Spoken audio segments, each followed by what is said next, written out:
नमस्कार साथियों, स्वागत है आप सभी का आप ही के अपने YouTube channel GK selection point Ramesh Mond में।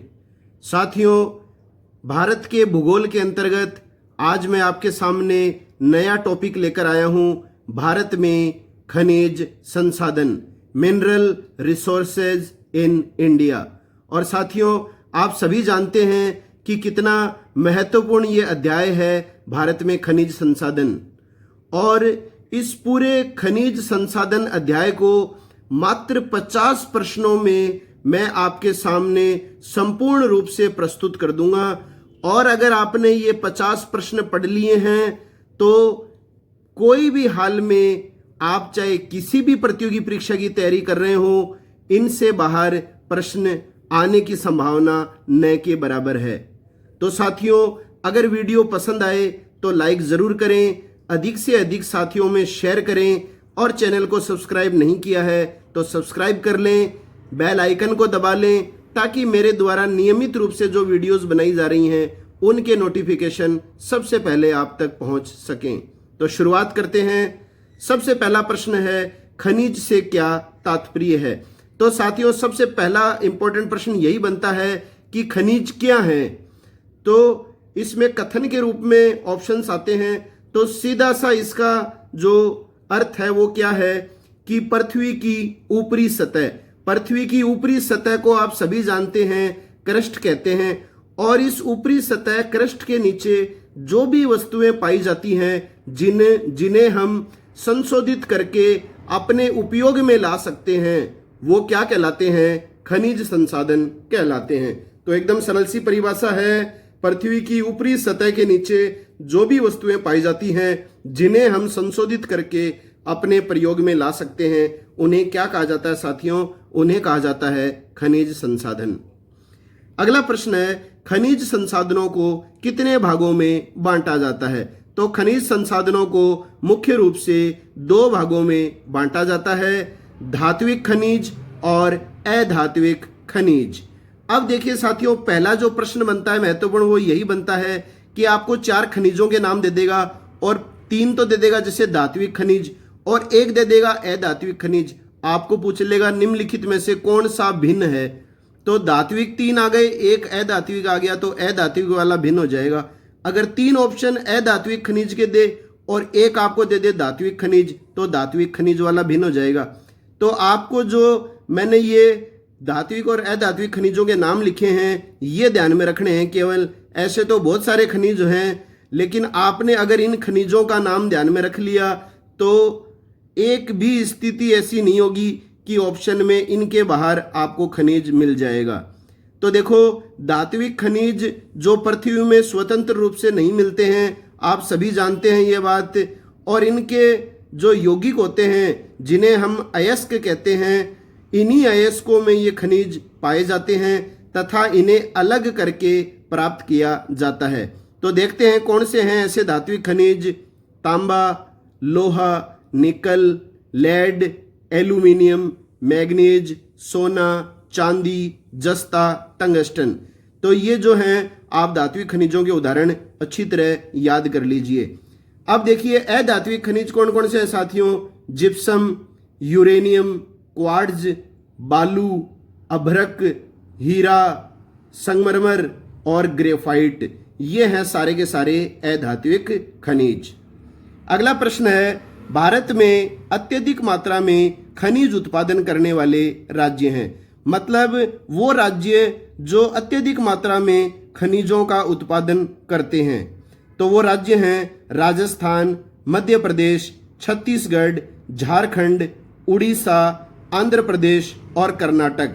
ये जो राज्य लिखे हैं मैंने 7, ये खनिजों की दृष्टि से आत्मनिर्भर राज्यों की श्रेणी में रखे जाते हैं। और जैसे अपन बात करते हैं, जैसे अपन आगे बात करेंगे, भारत में सर्वाधिक खनिज संपदा वाला राज्य है, तो वो राज्य कौन सा है? उड़ीसा है। ये आपको विशेष रूप से ध्यान में रखने हैं कौन कौन से राज्य खनिज उत्पादन में आत्मनिर्भरता की श्रेणी में आते हैं। अगला प्रश्न है, भारत के किस भूभाग में सर्वाधिक खनिज भंडार पाए जाते हैं। तो साथियों देखो, इसमें आपको दिशा के संदर्भ में प्रश्न देता है। जैसे दक्षिणी पूर्वी भाग दे देगा, एक उत्तर पूर्वी भाग दे देगा, एक दक्षिणी पश्चिमी भाग दे देगा। इस तरह से ये प्रश्न आता है ऑप्शन में। तो कौन से भूभाग में सर्वाधिक खनिज भंडार पाए जाते हैं? तो हमेशा ध्यान में रखिएगा दक्षिणी पूर्वी भाग में। दक्षिणी पूर्वी भाग में और विशेष रूप से 3 राज्यों में छत्तीसगढ़, झारखंड और उड़ीसा में सर्वाधिक खनिज भंडार पाए जाते हैं। अगला प्रश्न, भारत का शीर्ष खनिज उत्पादक राज्य है। तो अभी अपन ने बात की थी, तो सबसे अग्रणी खनिज उत्पादक राज्य कौन सा है? तो वो है उड़ीसा।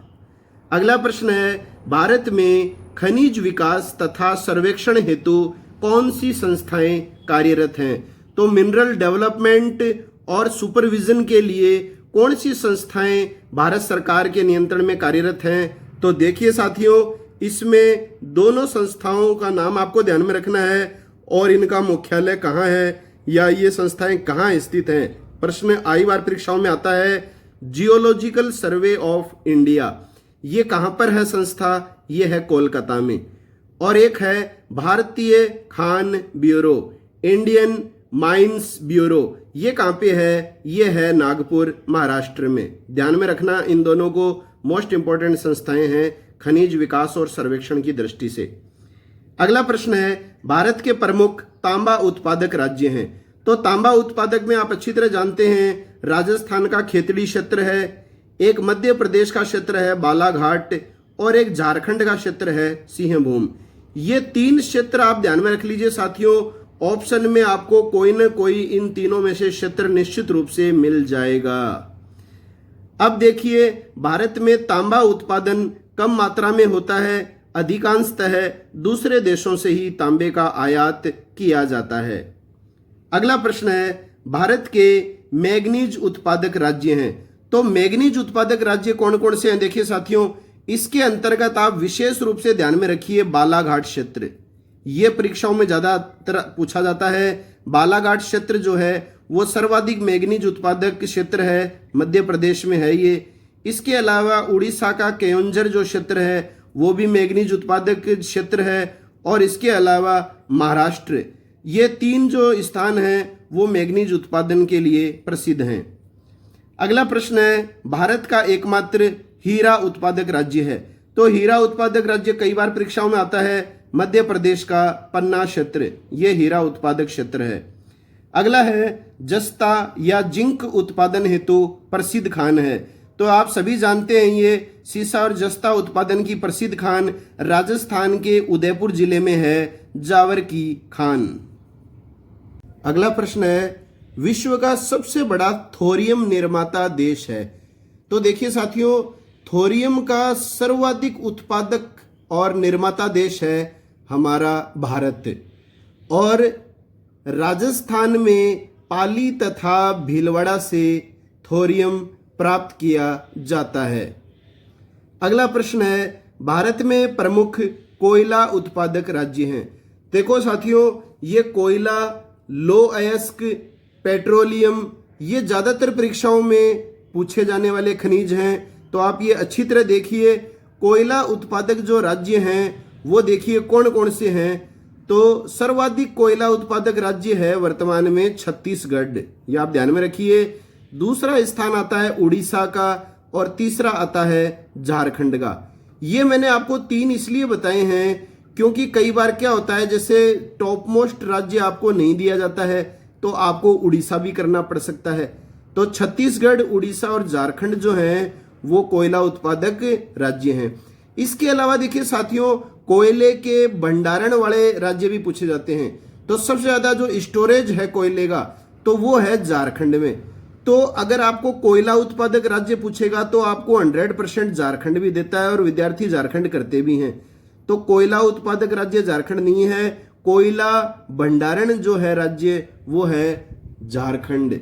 और झारखंड के बाद में सर्वाधिक भंडारण है कोयले का उड़ीसा में और तीसरा स्थान है छत्तीसगढ़ में। तो राज्य वही हैं तीनों, लेकिन थोड़ा सा भंडारण में क्रम आ गया। तो ये आप देख लेना कि सर्वाधिक उत्पादक राज्य जो कोयले का छत्तीसगढ़ है और कोयला भंडारण जो है वो है झारखंड। अब देखिए साथियों, कोयला उत्पादन में भारत का विश्व में तीसरा स्थान है। तो यहाँ पर अपन भारत की विशेष बात कर रहे हैं। तो कोयला उत्पादन में भारत का विश्व में कौन सा स्थान है? तो तीसरा स्थान है। और सर्वाधिक जो कोयला उत्पादक देश है वो कौन सा है साथियों? तो वो है चीन। अब देखिए, धनबाद जिले में झरिया स्थान कोयला भंडार के लिए प्रसिद्ध है। तो धनबाद जो जिला है झारखंड का, उसमें झरिया जो स्थान है वो कोयला भंडार के लिए प्रसिद्ध है। कई बार ये परीक्षा में ये स्थान भी दे दिया जाता है कि झरिया किस खनिज से संबंधित है। तो ध्यान में रखना, किससे संबंधित है? कोयले से संबंधित है। अगला प्रश्न है, भारत में टिन उत्पादक एकमात्र राज्य, ये देखिए साथियों, एकमात्र टिन उत्पादक राज्य कौन सा है? तो वो है छत्तीसगढ़।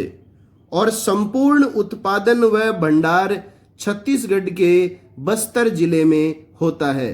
तो साथियों, आप प्रश्न पर विशेष रूप से ध्यान नहीं देकर इनकी व्याख्या पर भी आप बराबर ध्यान दीजिए। देखो, ये क्षेत्र पूछा जाता है। मैं इसका अलग प्रश्न भी आपके सामने बना सकता था कि छत्तीसगढ़ का बस्तर क्षेत्र किस खनिज के लिए प्रसिद्ध है? तो ये टिन के लिए है। और प्रश्न देखो ये भी आता है कि बस्तर स्थित है, तो कहां पर है? छत्तीसगढ़ में है। तो साथियों, इन्हीं प्रश्नों की व्याख्या के अंदर से बहुत सारे प्रश्न बन सकते हैं। आप ये न सोचें कि टिन का एकमात्र उत्पादक राज्य हमने छत्तीसगढ़ पढ़ लिया, अब व्याख्या पढ़ने की कोई विशेष जरूरत नहीं है। नहीं, आप व्याख्या पढ़िए, इसमें से भी प्रश्न बनेगा। तभी मैंने अलग से विशेष रूप से संकेत के द्वारा इस चीज को आपके सामने प्रस्तुत किया है। अगला प्रश्न है, भारत में सर्वाधिक लो अयस्क उत्पादक राज्य है। तो आयरन एंड ओर लो अयस्क उत्पादक राज्य कौन सा है? तो वो है साथियों उड़ीसा। और उड़ीसा का मयूरभंज जो क्षेत्र है वो प्रमुख लो उत्पादक क्षेत्र है। इसके अलावा साथियों, छत्तीसगढ़ का बोमडीला जो क्षेत्र है वो भी लो अयस्क उत्पादक क्षेत्र है। और इसके अलावा कर्नाटक राज्य में भी अच्छा खासा लो अयस्क उत्पादन होता है। तो ये क्षेत्र आपको ध्यान में रखने हैं, मयूरभंज, बोमडीला।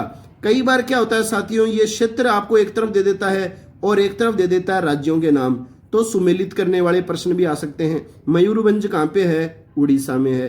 बोमडीला की खाने कहां पर है? छत्तीसगढ़ में। अब देखिए, लो अयस्क उत्पादन में जो है वो भारत का स्थान कौन सा है? चौथा स्थान है। भारत का चौथा स्थान है। और इसी क्रम में अगर बात विश्व की जाए, क्योंकि साथियों देखिए, जरूरी नहीं है कि हम सारा ज्ञान परीक्षा की दृष्टि से ही प्राप्त करें।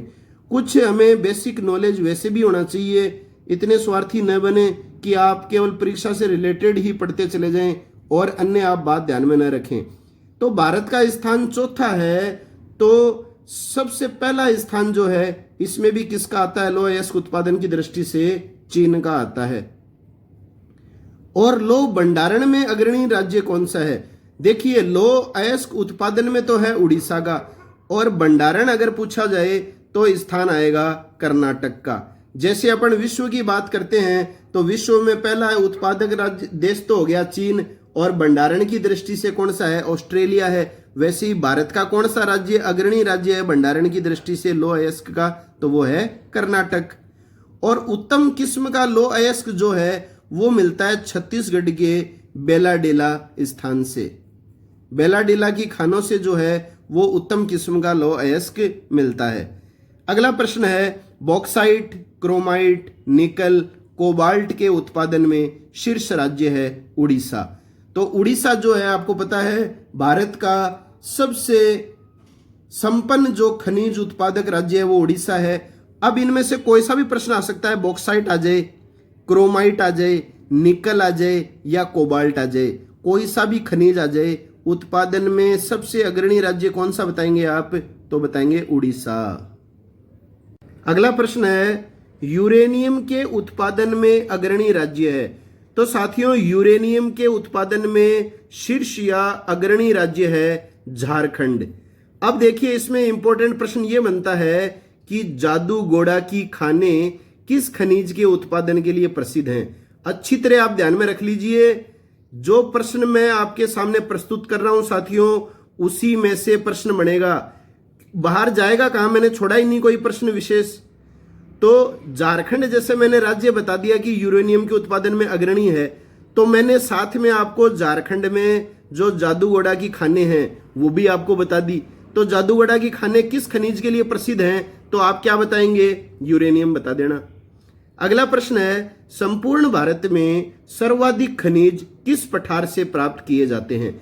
तो ये प्रश्न जो है कई बार परीक्षाओं में रिपीट होता है। सर्वाधिक खनिज कौन से पठार से प्राप्त किए जाते हैं? तो छोटा नागपुर का पठार। अधिकतम भाग जो इस छोटा नागपुर के पठार का है साथियों, वो झारखंड राज्य में पड़ता है। यह आपको ध्यान में रखना है। छोटा नागपुर का पठार स्थित है और नीचे आपको दे दे राज्यों के नाम, तो हमेशा उत्तर बताना झारखंड, क्योंकि इसका अधिकतम जो भाग है वो कौन से राज्य में स्थित है? वर्तमान में झारखंड में है। और भारतीय खनिज पदार्थों का भंडार गृह छोटा नागपुर पठारी है। यह भी प्रश्न आता है कि भारतीय खनिज पदार्थों का भंडार गृह किसे कहा जाता है? तो किसे कहा जाता है? छोटा नागपुर पठार को कहा जाता है। अगला प्रश्न है, सोना गोल्ड सोना उत्पादन तथा भंडारण राज्य है। तो सोना उत्पादन तथा भंडारण राज्य जो है वो है कर्नाटक। और कर्नाटक के संदर्भ में प्रश्न आता है, कोलार की खाने किस खनिज के लिए प्रसिद्ध हैं? तो कोलार की खाने किसके लिए प्रसिद्ध हैं? तो वो हैं सोने के लिए। और साथियों, भारत दुनिया का सर्वाधिक सोने की खपत करने वाला देश है। आपको ये ध्यान में होगा अच्छी तरह से। और सबसे ज्यादा हम जो सोना प्राप्त करते हैं वो कौन से देश से प्राप्त करते हैं? तो वो स्विट्जरलैंड से प्राप्त करते हैं। और विश्व का सर्वाधिक सोना उत्पादक देश कौन सा है? तो वो है चीन। तो देखो, कोयले में भी चीन है नंबर 1 पर, लो अयस्क में भी चीन है और सोना उत्पादन में भी चीन है। अगला प्रश्न है, अभ्रक उत्पादन में अग्रणी राज्य है। अभ्रक उत्पादन में अग्रणी राज्य है आंध्र प्रदेश। ये मोस्ट इंपॉर्टेंट प्रश्न है। सबसे ज्यादा परीक्षाओं में ये अभ्रक ही पूछा जाता है कि अभ्रक उत्पादन में अग्रणी राज्य कौन सा है? आंध्र प्रदेश है। भारत का 72% 72% से अधिक जो अभ्रक उत्पादन होता है वो केवल किस राज्य में होता है? आंध्र प्रदेश राज्य में होता है। तो ये आप ध्यान में रखिएगा। अगला प्रश्न है, लिग्नाइट कोयले का सर्वाधिक उत्पादन व भंडारण किस राज्य में है? तो लिग्नाइट कोयला कोयले की एक किस्म है। ये जैसे एंथ्रासाइट होती है सबसे अच्छी किस्म कोयले की, जिसमें सबसे ज्यादा कार्बन की मात्रा होती है 90 से 95% के बीच। उसके बाद में जो है बिटुमिनस आता है, फिर लिग्नाइट आता है, फिर सबसे निम्न श्रेणी का आता है पीट कोयला। उसी तरह से देखिए साथियों, इसमें है लिग्नाइट कोयला। लिग्नाइट कोयले का सर्वाधिक प्रोडक्शन और स्टोरेज वाला राज्य है तमिलनाडु। और यह भी प्रश्न आता है कि भूरा कोयला किसे कहा जाता है? तो भूरा कोयला कहा जाता है लिग्नाइट को। अगला प्रश्न है, भारत में पेट्रोलियम तथा प्राकृतिक गैस कौन से राज्य क्षेत्रों में पाई जाती है? तो पेट्रोलियम तथा प्राकृतिक गैस नेचुरल गैस कौन से राज्य क्षेत्रों में पाई जाती है? तो देखिए, इसमें ये 2 क्षेत्र मैंने लिखे हैं, कोई सा भी परीक्षा में आ सकता है। एक तो आता है अंकलेश्वर तेल क्षेत्र स्थित है। तो अंकलेश्वर तेल क्षेत्र स्थित है गुजरात के भरूच जिले में, अच्छी तरह ध्यान में रखना। एक है मुंबई हाई, ये भारत का सबसे विशाल तेल उत्पादक क्षेत्र है। तो इसमें सीधा प्रश्न बनता है, भारत का सबसे विशाल तेल उत्पादक क्षेत्र कौन सा है? तो वो है मुंबई हाई। और मुंबई हाई तेल क्षेत्र की जो खोज हुई थी साथियों, वो हुई थी वर्ष 1965 में। यहां तेल उत्पादन की जो शुरुआत हुई थी वो 1974 में की गई थी। किसके द्वारा? ONGC के द्वारा। इसकी फुल फॉर्म भी आती है oil and natural gas corporation, जिसकी स्थापना वर्ष 1956 में की गई थी। तो इस प्रश्न के साथ देखिए आपको कितने सारे अन्य प्रश्नों की जानकारी भी मैंने दी है। अगला प्रश्न है, भारत में सर्वप्रथम तेल रिफाइनरी कहां स्थापित की गई थी? आई बार परीक्षाओं में सवाल आता है ये। सबसे पहली भारत में तेल रिफाइनरी कहां स्थापित की गई थी? तो वो की गई थी असम राज्य में डिगबोई स्थान पर। और कौन से वर्ष? वर्ष 1901 में। और साथियों, पेट्रोलियम का एक अन्य नाम भी होता है लिक्विड गोल्ड। लिक्विड गोल्ड के नाम से क्या जाना जाता है? तो आप हमेशा बताना पेट्रोलियम। और पेट्रोलियम का सर्वाधिक जो उत्पादक देश है वो है USA, United state of America. अगला प्रश्न है कुद्रेमुख लौह खनिज परियोजना किस राज्य में है? तो कुद्रेमुख लौह खनिज परियोजना चलाई जा रही है कर्नाटक राज्य में। अगला प्रश्न है कर्नाटक राज्य में स्थित बाबा बदून की पहाड़ियां किस खनिज हेतु प्रसिद्ध हैं? तो देखिए साथियों, बाबा बदून की पहाड़ियां कहां स्थित हैं, यह पहला प्रश्न बनता है। तो यह है कर्नाटक में। और बाबा बदून की पहाड़ियां किस खनिज के लिए प्रसिद्ध हैं? तो उत्तर आ जाएगा लौह अयस्क के लिए। तो इस एक प्रश्न में जो है वो 3 प्रश्न बन रहे हैं। 3 प्रश्न क्या बन रहे हैं कि बाबा बदून की पहाड़ियां किस राज्य में हैं? तो कर्नाटक में है। कर्नाटक में लौह अयस्क का प्रमुख क्षेत्र कौन सा है? तो वो है बाबा बदून क्षेत्र। और इसके अलावा बाबा बदून की पहाड़ियां किस खनिज के लिए प्रसिद्ध हैं? तो आ जाएगा लौह अयस्क के लिए। अगला प्रश्न है भारत में पाया जाने वाला अधिकांश लौह अयस्क किस प्रकार का है? तो लौह अयस्क जो भारत में पाया जाता है अधिकांशतया वो है हेमेटाइट। हेमेटाइट श्रेणी का लौह अयस्क भारत में सर्वाधिक उत्पादित होता है। अब देखिए साथियों, ये जो प्रश्न है ये कई बार परीक्षाओं में इसी तरह से प्रस्तुत होता है, ये कि ये ऑप्शन दिए जाते हैं इसमें। तो किस खनिज में भारत आत्मनिर्भर नहीं है? तो एक खनिज इसमें ऐसा है जिसमें भारत आत्मनिर्भर नहीं है, बाकियों में आत्मनिर्भर है। इसमें ऑप्शन है मैग्नीज, मैगजीन, लौह अयस्क, तांबा और अभ्रक। तो मैगजीन, लौह अयस्क और अभ्रक, इन तीनों में तो भारत आत्मनिर्भर है। ध्यान में रखिए हमेशा, तांबा उत्पादन में जो है वो भारत आत्मनिर्भर नहीं है। तांबा उत्पादन में भारत आत्मनिर्भर है या नहीं है? नहीं है। भारत तांबा कौन से देशों से आयात करता है? अमेरिका, मेक्सिको और जापान देश से भारत क्या करता है? तांबे का इंपोर्ट करता है, आयात करता है। अगला प्रश्न है हिमालय क्षेत्र में खनिज संसाधनों की कमी का क्या प्रमुख कारण है? तो हिमालय क्षेत्र में जो है वो मिनरल रिसोर्सेज की कमी पाई जाती है। तो उसका कारण क्या है? शैल स्तरों के विस्थापन से सेलों की व्यवस्था बाधित हो गई है तथा इसे संश्लिष्ट बना दिया गया है। अगला प्रश्न है भारत में पाए जाने वाला मैग्नीज का अयस्क है। तो भारत में जो मैग्नीज का अयस्क पाया जाता है उसका नाम है पायरोलूसाइट। तो ये प्रश्न कई बार ये भी आ जाता है पायरोलूसाइट किस खनिज का अयस्क है? तो ये किसका है? मैग्नीज का। और मैग्नीज का सबसे बड़ा उत्पादक राज्य कौन सा है? तो वो है उड़ीसा। अगला प्रश्न है भारत में सर्वाधिक बॉक्साइट उत्पादक राज्य है। तो सर्वाधिक बॉक्साइट उत्पादक राज्य कौन सा है? उड़ीसा है। अगला है पलामू तथा लोहरदगा की खानें स्थित हैं। देखिए साथियों, पलामू तथा लोहरदगा की खानें स्थित हैं। कौन से राज्य में स्थित हैं? और ये जो खाने हैं ये बॉक्साइट के लिए प्रसिद्ध हैं। ये आज के इस वीडियो का प्रश्न है जिसका कमेंट आपको करना है। पलामू और लोहरदगा की खानें स्थित हैं। तो ये प्रश्न आपको कमेंट बॉक्स में जवाब देना है इसका। और मैंने ये आपको बता दिया है कि ये दोनों जो खाने हैं ये किसके लिए प्रसिद्ध हैं? बॉक्साइट के लिए प्रसिद्ध हैं। अगला प्रश्न है जिप्सम पर्याप्त मात्रा में किस राज्य में पाया जाता है?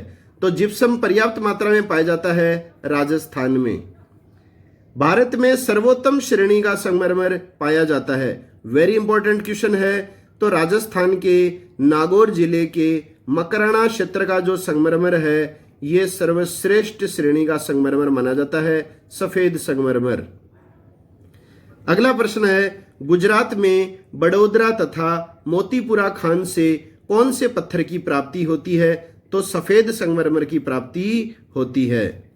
अगला प्रश्न है भारत का कौन सा राज्य विश्व का सबसे बड़ा थोरियम का भंडार है? तो थोरियम का सबसे बड़ा भंडारक राज्य है हमारा केरल। किस आणविक खनिज से संचित भंडार की दृष्टि से भारत विश्व में प्रथम स्थान रखता है? तो थोरियम जो आणविक खनिज है इसके भंडारण में भारत विश्व में प्रथम स्थान रखता है। और कौन सा राज्य है इसके भंडारण में अग्रणी? तो वो है केरल। अगला प्रश्न है, टंगस्टन उत्पादन हेतु प्रसिद्ध डेगाना खान किस राज्य में स्थित है?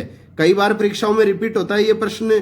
डेगाना की खानें किसके लिए प्रसिद्ध हैं? तो टंगस्टन के लिए प्रसिद्ध हैं। और ये डेगाना खान कहाँ पे है? राजस्थान के नागौर जिले में स्थित है। अगला प्रश्न है, भारत में मिलने वाला अधिकांश कोयला किस भूभाग में निक्षेपित हुआ है? तो ये निक्षेपित हुआ है गोंडवाना भूभाग में।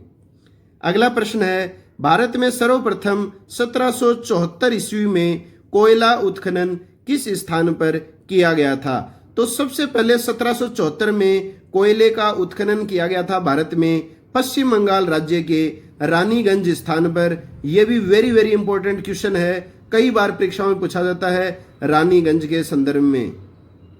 अगला प्रश्न है, भारत में सर्वाधिक कोयले के भंडार हैं। तो सर्वाधिक कोयले के भंडार हैं साथियों दामोदर घाटी में। ये घाटियों से संबंधित प्रश्न भी आ जाता है कई बार। तो कोयले के सर्वाधिक भंडार आप कहां पर बताएंगे? दामोदर घाटी में बताएंगे। जैसे गोदावरी घाटी, दामोदर घाटी, इस तरह से ऑप्शनों में घाटी के संदर्भ में प्रश्न आता है ये। तो दामोदर घाटी में सबसे ज्यादा कोयले के भंडार पाए जाते हैं। अगला प्रश्न है, निम्न में से किस नदी घाटी को भारत का रूर कहा जाता है? तो भारत का रूर कहा जाता है खनिज दृष्टि से उपयोगी होने के कारण दामोदर घाटी को। तो भारत का रूर किसे कहा जाता है? दामोदर घाटी को कहा जाता है। और यही साथियों अगर प्रश्न पठार के संदर्भ में दे दे, चलो ये तो चारों ऑप्शन घाटी के संदर्भ में है तो आप इसको दामोदर घाटी कर दोगे। यही प्रश्न अगर पठार के संदर्भ में आ जाए तो आप उत्तर बताएंगे छोटा नागपुर का पठार, जिसका अधिकांश भाग किस राज्य में है? झारखंड में। अगला प्रश्न है, भारत में खनिज तेल के भंडार मुख्य रूप से कौन सी चट्टानों में पाए जाते हैं? तो खनिज तेल के भंडार पाए जाते हैं अवसादी चट्टानों में, जिनको हम बोलते हैं सेडिमेंट्री रॉक्स। अगला प्रश्न है, तेल व प्राकृतिक गैस आयोग की स्थापना कब हुई थी? तो कई बार ये प्रश्न आ जाता है, तेल एवं प्राकृतिक गैस आयोग ONGC की स्थापना कब हुई थी? तो वर्ष 1956 में हुई थी। अगला प्रश्न है, निम्न में से कौन सा कथन सत्य है? तो साथियों आपको 4 जानकारियां देनी है मेरे को खनिज तेल और पेट्रोलियम के संदर्भ में। तो देखो, पहला कथन है, खनिज तेल मुख्यतः परतदार चट्टानों में पाया जाता है। तो बिल्कुल पाया जाता है परतदार चट्टानों में। मुंबई हाई भारत का सबसे बड़ा तेल उत्पादक क्षेत्र है, ये हम पढ़ चुके हैं, बिल्कुल है। भारत के मूल पेट्रोलियम उत्पादन का लगभग 2/3 मतलब 66.6% भाग या 2/3 भाग अपतटीय क्षेत्रों से प्राप्त होता है। तो अपतटीय क्षेत्रों से प्राप्त होता है 2/3 भाग मूल पेट्रोलियम उत्पादन का, बिल्कुल सही कथन है। तो सारे के सारे कथन क्या हो गए? इसमें सत्य हो गए। अब देखिए साथियों, सुमेलित करने की बात आ रही है। तो एक तरफ तो मैंने खनिज लिखा है और दूसरी तरफ राज्यों के नाम लिखे हैं। तो देखो हम सीधी बात कर लेते हैं, मैग्नीज का सर्वाधिक उत्पादक जो राज्य है वो है उड़ीसा। अब देखो जरूरी नहीं है कि यहां पर सर्वाधिक उत्पादक राज्य ही दे आपको, मैग्नीज उत्पादन की दृष्टि से अग्रणी दूसरा राज्य भी दे सकता है, तीसरा भी दे सकता है। तो मैग्नीज की दृष्टि से उड़ीसा हो गया। अभ्रक की दृष्टि से आपको पता ही है लगभग 72% जो अभ्रक उत्पादन होता है वो आंध्र प्रदेश करता है, तो आंध्र प्रदेश हो गया। सोना आपको बता ही रखा है मैंने, कर्नाटक कोलार की खाने याद रखिए एकदम सारे के सारे। तांबा जो है वो मैंने आपको बता ही रखा है कि खेतड़ी राजस्थान। तो इसमें सुमेलित कैसे करेंगे? 1 का A आ जाएगा, 2 का B आ जाएगा, 3 का D आ जाएगा और 4 का C आ जाएगा। अगला प्रश्न है, भारत का वह राज्य जो सल्फर या शब्द आ जाता है गंधक के उत्पादन में अग्रणी है। तो गंधक या सल्फर के उत्पादन में अग्रणी राज्य कौन सा है? महाराष्ट्र है। यही ऑप्शन में आएगा, ध्यान में रखिएगा। अगला सुमेलित करने वाली बात है, इधर मैंने आपको क्षेत्र लिख रखे हैं खनिजों के और इधर लिख रखे हैं राज्यों के नाम। तो देखो कुद्रेमुख जो खनिज परियोजना है वो कर्नाटक में चल रही है, आपके याद हो गया होगा। तो यह इसमें आ जाएगा कर्नाटक। बादाम की जो पहाड़ियां हैं वो हैं झारखंड में, और नोआ मंडी जो है वो है ओडिशा राज्य में। और धल्ली राजहरा जो क्षेत्र है वो है छत्तीसगढ़ में। तो साथियों, आप सुमेलित करने की दृष्टि से ही मत मानिए ये प्रश्न सीधा सा ये भी आ सकता है कि भारत के किस राज्य में खनिज उत्पादक क्षेत्र धल्ली राजहरा है, तो वो कहां पे है? छत्तीसगढ़ में है। तो इसका उत्तर क्या हो जाएगा? 1 का सी, 2 का ए, 3 का बी और 4 का डी। अगला प्रश्न फिर सुमेलित करने वाला है। एक तरफ आपको क्षेत्र दे रखे हैं, इधर दे रखे हैं खनिज। तो हजारीबाग जो क्षेत्र है वो किसके लिए प्रसिद्ध है? अभ्रक के लिए प्रसिद्ध है। न्यू वैली जो क्षेत्र है वो है लिग्नाइट कोयले के लिए प्रसिद्ध। झरिया की जो खाने हैं वो किसके लिए प्रसिद्ध हैं? कोयला उत्पादन के लिए प्रसिद्ध है झरिया की खाने। और राउरकेला जो क्षेत्र है वो किसके लिए प्रसिद्ध है? लौह अयस्क के लिए प्रसिद्ध है। तो ये हो गया लोहा के लिए। तो पहले का डी, दूसरे का सी, तीसरे का ए, चौथे का बी। अगला प्रश्न है, फिर से सुमेलित कीजिए। पलामू देखिए क्षेत्र, दोबारा देखिए पलामू। मैंने आपको प्रश्न भी पूछा है, ध्यान में रखिएगा। पलामू की खाने और लोहरदगा की खाने कौन से राज्यों में स्थित हैं? ये आपको कमेंट करके बताना है अगर आपने पूरी वीडियो देखी है तो। पलामू जो है वो बॉक्साइट के लिए प्रसिद्ध है, ये मैंने आपको पहले से बता दिया है। इसके अलावा हजारीबाग जो है वो अभ्रक के लिए प्रसिद्ध है। इसके अलावा खेतड़ी जो है वो तांबा खनिज के लिए प्रसिद्ध है। और कयोंझर की जो क्षेत्र कयोंझर जो है वो मैग्नीज के लिए प्रसिद्ध क्षेत्र है। तो ये सारे के सारे तथ्य आप याद रखिए, इनमें से प्रश्न निश्चित रूप से बनेगा। तो पहले का डी आ जाएगा, दूसरे का सी, तीसरे का ए, चौथे का बी। अगला प्रश्न है, Bharat dynamite limited. Bharat dynamite limited जो संस्था है वो कहां पे स्थित है? वो है साथियों हैदराबाद में। और वीडियो का लास्ट प्रश्न है, उड़ीसा में खनिज उत्पादक क्षेत्र है तलचर क्षेत्र। तो कई बार ये भी आ जाता है तलचर क्षेत्र स्थित है, तो वो उड़ीसा में है तलचर क्षेत्र। किस खनिज के लिए प्रसिद्ध है ये कोयला उत्पादन के लिए प्रसिद्ध है। तो साथियों, ये है आज का अपना वीडियो, भारत में खनिज संसाधन। उम्मीद है आपको ये वीडियो पसंद आया होगा। मेरी मेहनत जो है वो आपको अच्छी लगी होगी। बहुत ही कठोर मेहनत करके नियमित रूप से मैं आपके बीच वीडियो प्रस्तुत कर रहा हूं। साथियों, आप वीडियो को पूरा देखें, सारे के सारे तथ्यों को अच्छी तरह समझें। जो तथ्य आपके कठिन लगता है, समझ में नहीं आता है, वो आप अलग से नोटबुक में भी लिख सकते हैं। और आपसे इस कठिन मेहनत के बदले इतना सा निवेदन है कि आप वीडियो को लाइक ज़रूर करें, अधिक से अधिक अपने साथियों में इसे शेयर करें। और यदि चैनल को सब्सक्राइब नहीं किया है तो चैनल को सब्सक्राइब करें, बेल आइकन को दबाएं, ताकि मेरे द्वारा नियमित रूप से वीडियो जो प्रदर्शित किए जा रहे हैं उन सभी वीडियोस की नोटिफिकेशन आप तक सबसे पहले पहुंच सकें। तो साथियों, एक और नए महत्वपूर्ण टॉपिक के साथ मिलते हैं। तब तक के लिए जय हिंद, जय भारत,